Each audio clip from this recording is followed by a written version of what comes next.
Welcome to the debate. Imagine a man who, changes the entire trajectory of human history. Someone who inspires 2.4 billion followers today and, well, literally reshapes the modern calendar that we use to date this very recording. Right. It's a completely unparalleled legacy. Exactly. But now imagine he spent 90% of his life in complete, undocumented silence, just swinging a hammer in a dusty backwater town. I mean, why? We are confronting one of the most perplexing timelines in antiquity here. It really is. Jesus of Nazareth lived only 33 years. But the normal machinery of history, the logical buildup of power, writing treatises, gathering armies, it's entirely absent. Completely missing. Yeah. Instead, we have 30 years of obscurity. And then that's followed by just 3 years of public action that essentially splits the world in two. It's a timeline that demands relentless scrutiny, honestly. Because, well, if this individual was destined for a world-altering mission, why spend 30 of those 33 years in the shadows? That is an essential question. Right. In the brutal, short-lived, disease-ridden reality of first-century Judea, waiting 3 decades to start your life's work isn't just mysterious. From a historical perspective, it is a massive, almost reckless risk. It demands a grounded, practical explanation, I think, rather than just relying on a mystical one. Well, I argue that the explanation lies precisely in a single Greek word found in Luke 3.23, which is archomenos. Those 30 silent years, they were not a void.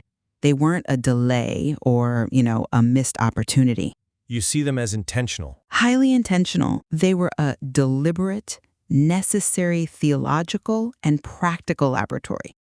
Archomenos encapsulates the exact activation of a life that was meticulously prepared. Okay, but The silence wasn't empty, It was the required mechanism to build the foundational bedrock for those 3 public years. that is a beautiful theological framing, sure. But I have to look at the stark historical reality of first-century Palestine. Which was harsh, undeniably. Beyond harsh. This was an occupied province of the Roman Empire. It was defined by dust, crushing poverty, and calculated violence. Life expectancy was devastatingly low. Right. A simple fever or an infected cut in a wood shop or a localized famine. Any of that could have ended his life at 22. Yes, absolutely. So to suggest that waiting until age 30 was part of a perfectly timed divine plan, well, it requires us to look past the incredibly fragile, dangerous reality of just surviving that long in the ancient world. Let's examine that fragility, though, because I believe the danger of that environment is exactly why the preparation was required in the first place. How so? Well, the canonical Gospels are shockingly quiet about those first 3 decades, right? But when Luke finally introduces the public ministry, he states Jesus was about 30 years of age, and he uses that term archomenos. Right, the Greek participle. Exactly. Now, English translations often soften this to just, he began his ministry. But in classical Greek, archomenos carries a much heavier weight. Think of it in terms of physics. Physics? Like kinetic energy? Exactly. Kinetic versus potential energy. The 30 years with a tightly coiled spring. Archomenos is the definitive release of that stored power. It is the ignition of a prepared engine, basically. Okay, I see the analogy. My perspective, and this draws heavily on commentators like William Barclay, is that Jesus had to experience the absolute full weight of the human condition to possess the authority to speak to it. I understand the linguistic weight of archomenos, I really do. But the fragility I'm talking about isn't just environmental, it's historical. What do you mean? Well, if we want to be exact about timelines, we don't even know his exact biological age with absolute certainty. Because of the calendar discrepancy? Right. We still operate today on a 6th century calendar error made by a monk named Dionysius Exiguus. He miscalculated the reign of Emperor Augustus. So historically speaking, Jesus was actually likely born between 6 and 4 BC. Yes, that is the general historical consensus now. So my point is, pinning a grand theological design strictly to the number 30, it requires us to ignore the chaotic, imprecise reality of antiquity. And if we look at the daily reality of Nazareth, it wasn't exactly a serene place for a theological laboratory. But that's exactly my point. We need to shatter this cozy pastoral image we have. The quiet shop with the golden sunlight. Yes, exactly. A man making chairs in a quiet, peaceful shop. That wasn't the reality. Nazareth was a despised rural town in the Galilee region. It faced intense cultural contempt from the elite down in Jerusalem. Right. The proverb, "Can anything good come from Nazareth?" Literally a proverb of the time. And in that town, his adoptive father, Joseph, was a tekton. Which is a term that really needs serious historical recalibration because it's so often translated just as carpenter. Exactly. But in the first century economy, a tekton was a laborer working with both wood and heavy stone. I mean, they were the grunts building and repairing structures in a developing rural economy. Hauling massive materials. Yeah, likely walking miles to larger cities like Sepphoris just to find daily wage work. And that specific, grueling background, that was structurally necessary for his teachings later on. Barclay makes an incredible point about this. About the physical labor, about the social reality of it. Jesus couldn't be a rootless philosopher. He had to be a man who provided for a family. He needed to intimately know the struggles of the working class. Right, the daily grind. Yes, he had to deal with the bad client who wouldn't pay, the physical exhaustion of hauling stone, the crushing debt that constantly threatened local workers. There is a profound economic validation happening here. It definitely grounds the parables. Absolutely. Later in his ministry, Jesus constantly talks about debt, unforgiving servants, and daily bread. He couldn't forgive the debts of humanity, metaphorically speaking, if he didn't intimately understand what it meant to be physically indebted to a Roman tax collector. I will grant you the immense value of that economic validation. It makes sense. But let's press on the timeline of that specific experience. We are talking about surviving on the absolute margins of society here. We are. When Mary goes to the temple for the purification rite after his birth, she doesn't offer a lamb, she offers 2 turtle doves. The offering of the poor. Exactly. That is explicitly defined in Levitical law as the offering for those who literally could not afford the standard sacrifice. So if we accept this was a life of profound poverty and immense physical risk, I have to ask again, why wait so long? Because the preparation required time. It took time to absorb that human condition. But look at Luke chapter 2. At 12 years old, Jesus goes to the temple for Passover. He's essentially coming of age, becoming a bar mitzvah. And he stays behind, debating the highest scholars of the law. Right, confounding the teachers. Yes, and when Mary is frantic, he says, "Did you not know I must be about my Father's business?" I mean, he already possesses a staggering, divine clarity about his identity at 12 years old. He does? So if you know exactly who you are and what your mission is, why go back to a stone and wood shop for 18 more years? The psychological toll of that waiting must have been immense. It would have been.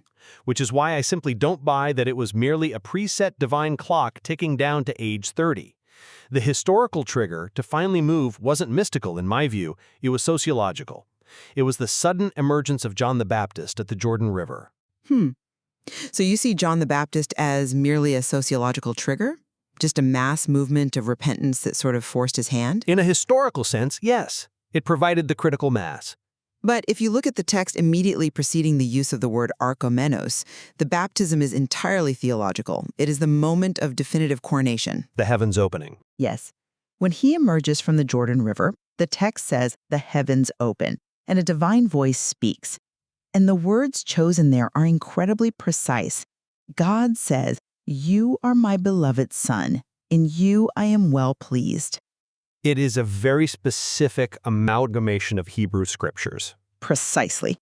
It combines Psalm 2:7, "You are my son," and every educated Jew of the first century recognized that as the coronation decree of the conquering Messiah King. Right.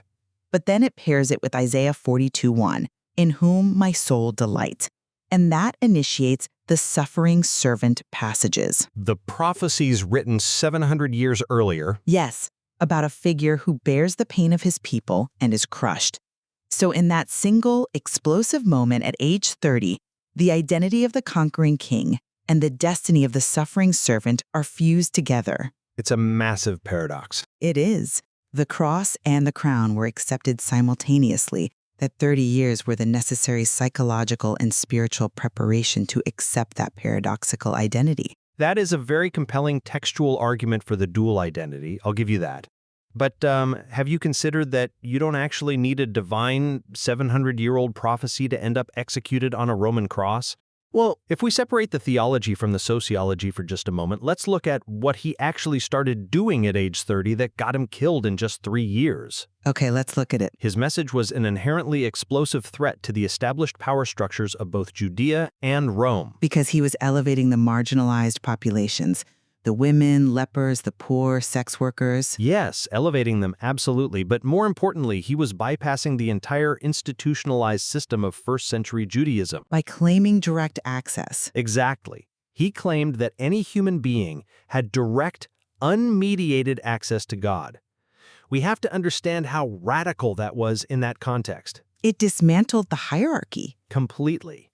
The relationship with God was highly institutionalized. It passed through the temple in Jerusalem. It went through the priesthood, the animal sacrifices, the scribes. Right. If you tell the masses they can speak directly to the divine in a random field in Galilee, you were directly threatening the revenue stream of the temple, and by extension, the social order that the Roman Empire relies upon to keep the province quiet. Yeah, that's true. You don't need to be fulfilling an ancient prophecy to get killed for that. You just need to threaten the bottom line of powerful men. I definitely don't dispute the socio-political reality of that threat. In fact, the text itself tracks this transition, right?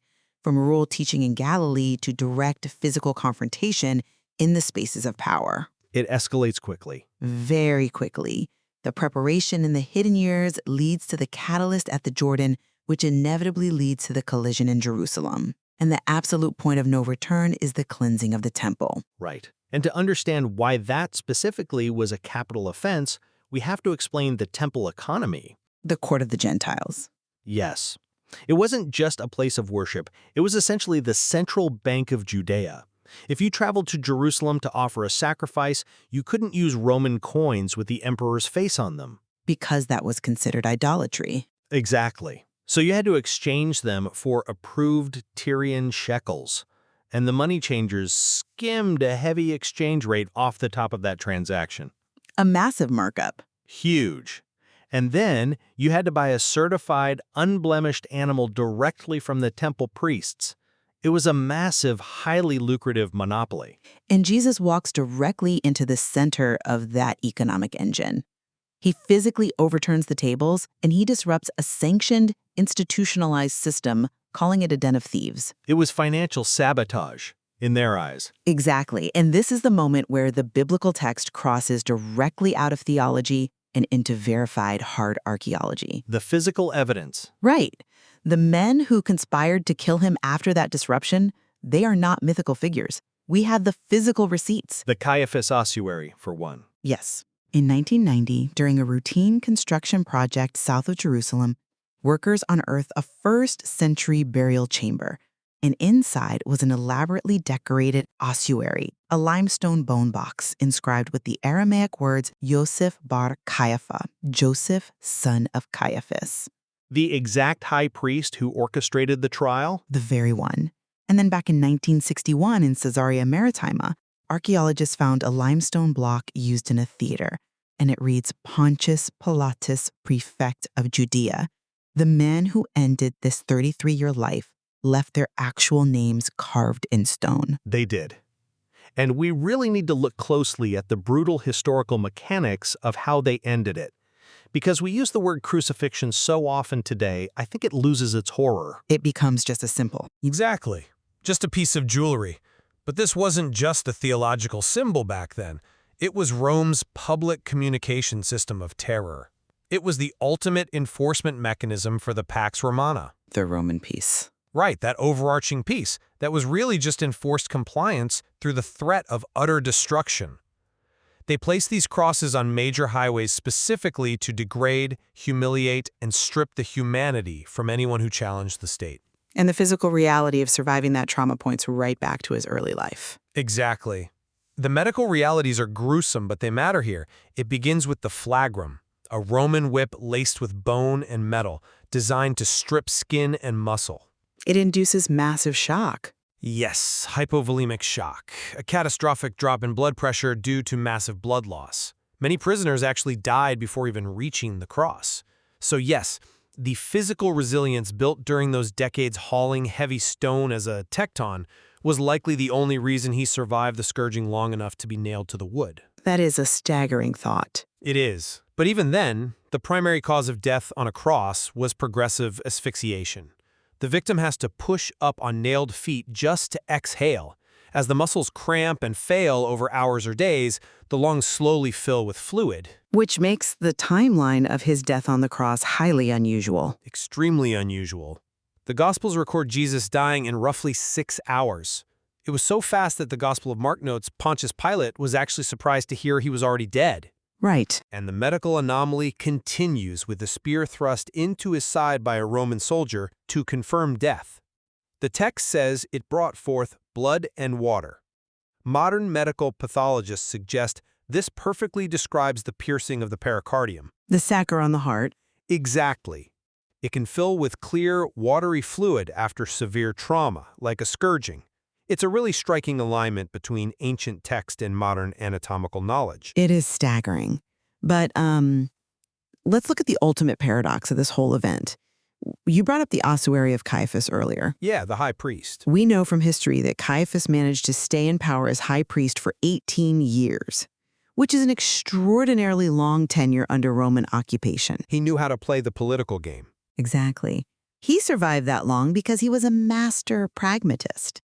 And his logic for executing Jesus, which is recorded in the Gospel of John, is chillingly political. He says it is better that one man die for the people than that the whole nation perish. Right. There is no mention of justice, truth, or divine plans in that statement. None at all. It is the cold calculus of a threatened priest, a ruthless Roman governor, and a nervous empire trying to maintain control during Passover, because Jerusalem's population swelled by hundreds of thousands during that week. Yes. But don't you see the incredible irony there? Caiphas makes a cold, ruthless, purely political calculation, yet in doing so, he inadvertently fulfills the exact theological mechanism of the 700-year-old prophecy. Unintentionally providing the sacrifice? Yes.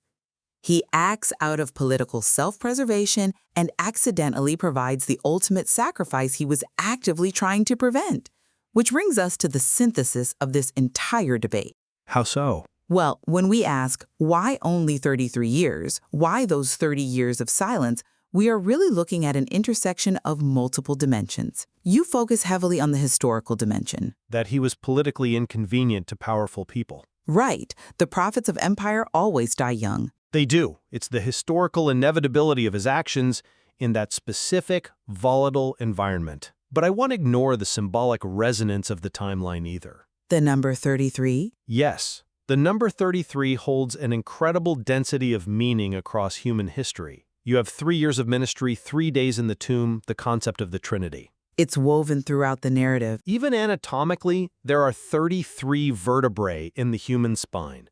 Some ancient traditions actually viewed that as the bridge between earth and heaven.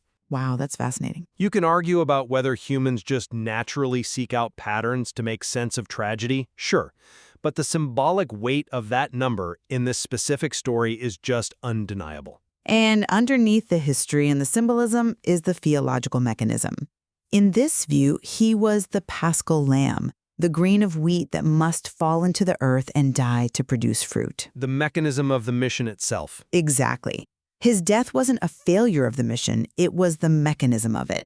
But beyond history, symbolism, and theology, there is the existential legacy. We have to look at what he actually did with the time he had. The impact. Yes, 33 years on earth, 30 of them in absolute obscurity. He had no printing press, no internet, no wealth, no army.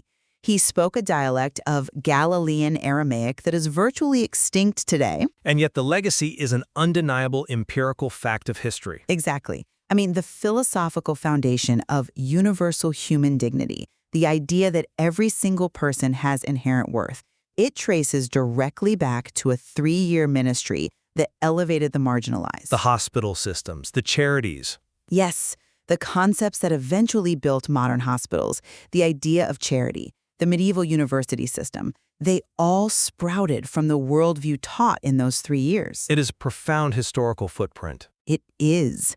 So my position remains that the 30 silent years, the archomenos, the precise activation of a prepared life, they were the indispensable foundation for that 3-year legacy. The hidden preparation validated the public action. He couldn't have overturned the world if he hadn't first intimately learned the weight of its wood and stone. I can acknowledge the staggering scale of that legacy, but I will always maintain that we cannot overlook the sheer vulnerability of his timeline. The fragility we talked about. Right. The reality of a working-class tecton navigating the brutal, oppressive realities of Roman occupation makes the story far more complex than just a pre-written divine script playing out safely in the background. It wasn't safe. Not at all. The dirt, the poverty, the sweat. It wasn't just a metaphor for empathy. It was a daily, visceral threat to his survival. Greatness, forged in such an environment, is remarkable precisely because it is so incredibly fragile.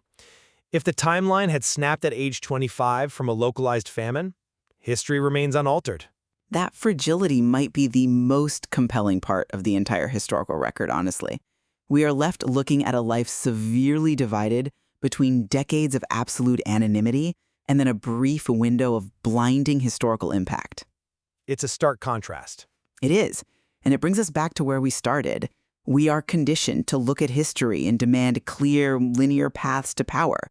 We want the engineering to make logical sense. We want the war room, or the university. Right. But instead of a war room or university, we find ourselves looking at a dusty workshop in a despised town in Galilee. We see a craftsman laboring in total obscurity, wading through his 20s, working with his hands, while an empire hums with violence just outside the door. It's a very different picture of preparation. It is, which leaves us with the most important question to take away from this material. Regardless of how you balance the historical fragility against the theological interpretation, there's a profound value in the concept of hidden preparation. Absolutely. It asks us to deeply consider the carpentry shop of our own daily lives. What is being built in the years that nobody sees? Because if this material tells us anything, it's that the moments that change the world are almost always forged in the decades of silence.